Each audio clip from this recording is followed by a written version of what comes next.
What's new at Charlie's? What's new at Charlie's? Still on Main. Welcome to another edition of What's New at Charlie's. Tonight we're going to go a different route. Many times here at Charlie's, someone will walk in and ask me if I have a bottle or if I can find a bottle or if I ever heard of a bottle of this. So this is one of those for instances. Our good friend, Mr. Eric Lockwood, who without Eric, I'm not sure Charlie's would be here. He's the one that done the artwork behind us. He designed my logo. Him and his lovely wife were immensely helpful with me opening this place. And I can't thank them enough for everything they've done for me. But Eric is an author. And you can find Eric most nights here at Charlie's working on his books. And he is the author of the Into Ruin series. These are a few examples of them here. He's got two out right now. These basically were written sitting at the bar. And if you look on the back, it has his picture right where Don and I are sitting right now. So anyway, so Eric's a good friend. Eric's a good person. Does a lot of writing and thought it would be really cool to try the Writer's Tears whiskeys. So that's what I have found for him. We are going to open tonight two different Writer's Tears. These are the two I could find in Michigan. But I couldn't do it without another guy that knows a thing or two about writing and may have had some Writer's Tears at a time or two. Would be Mr. Don Williams, the Bourbon Fool blogger and executive bourbon steward. How you doing tonight, Don? Hey, Charlie, thank you. Yeah. You ever had Writer's Tears? I have, and I look at the size of those books, and it makes me, I sometimes have a hard time writing 6 paragraphs in a certain night, but it's pretty impressive. It is very impressive, man, and they are fantastic reads, too. So, yeah, we'll get into more where you can get these books later in the video, but go ahead with, so we've never done an Irish whiskey before, if I'm not mistaken. I don't believe we have. So the first question obviously would be, what makes an Irish whiskey, Don? Well, you know, one of the things that always astounds me is we talk about bourbons a lot, and bourbon has, you know, strict rules as to only made in America, only aged in a new charred oak container, that type of thing. But Irish whiskey has a very specific set of rules too. First of all, common sense, it must be made on the island of Ireland. I was guessing that. No matter what. The other thing is it must be aged a minimum of 3 years, which is different than bourbon because bourbon gives no specific maturation amount of time, which I think is just very interesting. The other thing about Irish whiskey is you are allowed to use caramel coloring. And I think a lot of that has to do with the climate. You do not have the seasonal changes like you have in Kentucky. And so it does not get the same color from the time in the barrel. Right. So just like Scotch, Irish whiskey can have caramel color added to it. So now I know like Scotch, they'll use barrels over and over again. I assume maybe it's the same with Irish whiskey? It is, and So predominantly, you know, the two we have here, both have been aged for a period of time in a used American bourbon barrel, and the double oaked, and the word double oak comes from the fact that it also is barrel aged in a used cognac cask. That is the two oaks. Okay. So it's very interesting, and they're both blends. They're both blends of an Irish single malt and an Irish single pot still whiskey. And the interesting thing will be is what the 2 barrels do to the whiskey versus the 1 barrel. Sure. We're going to have it right in front of us. The double oaked is a little higher proof at 92, whereas the copper top is 80. Oh, okay. All right. Great. So I'm going to go ahead and open them. You were saying, though, we talked a little bit before the video that there are, this is chapter 1. This is chapter 3. You said there are multiple chapters of this, correct? They have different versions of it? They do on their website, and literally, I don't remember the names of all of them, but you can basically, a couple are aged in different casks, and a couple of them have other variations to them. But the fact that these are the two you can find in Michigan, I have a feeling that you're going to have a hard time finding the other ones. Yeah, I should have probably told Eric about that. He's going to have me looking for the other 7 chapters if I have to guess. But for now, these are the 2 I can get. So we're going to try these. So this is going to be the first one. This is chapter 1. Figure that's a good place to start. It is.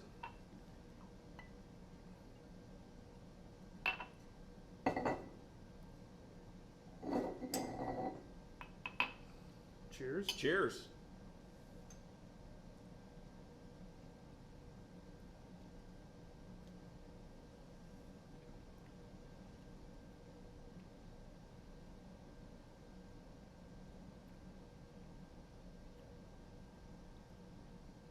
So I almost get a Scotch finish on it, like I don't know if it's the peat, it's not smoky peat. But it finishes like a Scotch Well, to me. Irish whiskey is cereal grains. Yeah. You know, a lot of barley, and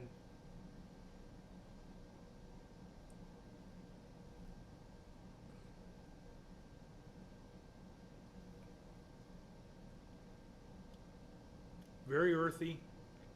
A little bit of fruit, almost Yeah, I get like a pear almost. pears. Yeah. Pears. And I will say after the second drink, the Scotchy aftertaste kind of goes away. It's Yeah, not there it does. anymore. The first drink, it was that, and now it's gone. Very weird.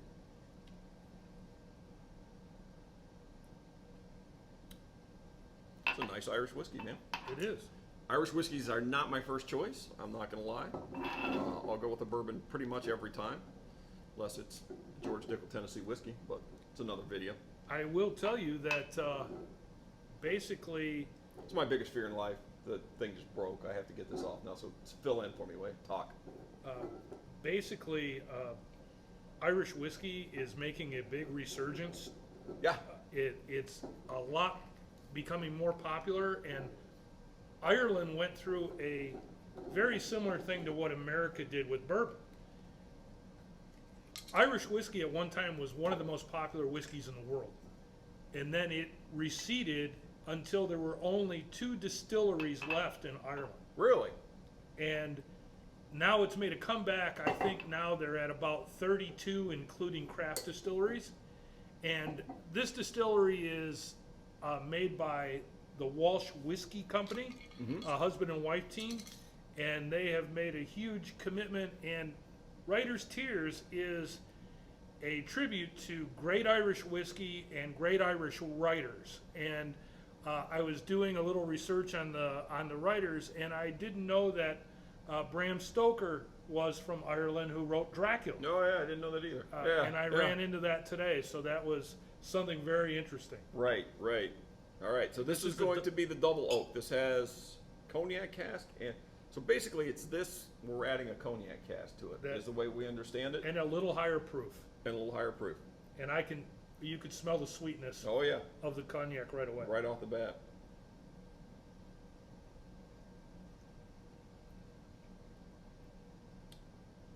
There's that aftertaste on the first drink again.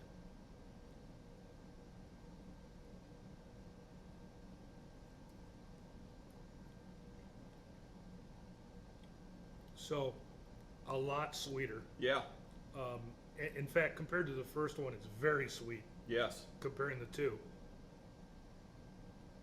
And if you notice, it's not chill filtered, so there's almost a little cloudiness to it, Yeah, you're right. and basically that allows more of the solids to stay in the whiskey. A lot of people think that leaves more flavor. Sure, it's like leaving the You fat know? on your steak. Yeah, Exactly, exactly. exactly. Yeah, good stuff.